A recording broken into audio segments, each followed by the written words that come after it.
আমি একজন সাংবাদিক, আমি একজন বিশ্লেষক, আমি একজন লেখক।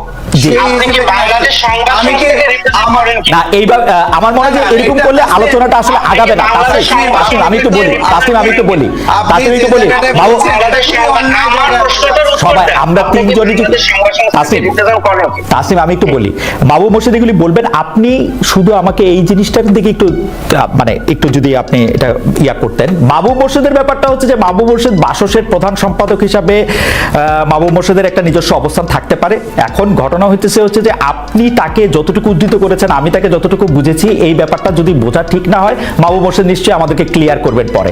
কিন্তু তাছাড়া আমি প্রশ্নটাতে একটু ফিরে আসি যে তাছাড়া বাংলাদেশের সংবাদ মাধ্যমগুলি মানে গণমাধ্যমগুলি কেন এইরকম ভাবে নত জানো? আমরা কিন্তু হাসিনার সময়, শেখ হাসিনা বলতে আবার ওনারা আমাকে অনুরোধ করছে, যাই হোক এই এক অদ্ভুত ব্যাপার, এই শেখ হাসিনার সময় আমরা এইটাই ফিল করতেছিলাম।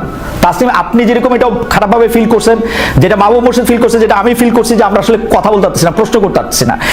এখন কেউ কেউ আমাদের দর্শকরা যে বলতেছেন যে তার প্রশ্ন করার উদ্দেশ্য খারাপ ছিল, তো হাসিনা তো পুরাটা সংবাদ মাধ্যমে গিলা খাইয়াও তার উদ্দেশ্যে সফল হতে পারে না। একটা দুটা সাংবাদিক প্রশ্ন করলে এই পুরাটা ভিত, পুরাটা প্রতিষ্ঠান কেন কাইপা ওঠে? ওদের দুর্বলতাটা কোন জায়গায়, এটা যদি একটু বলতেন।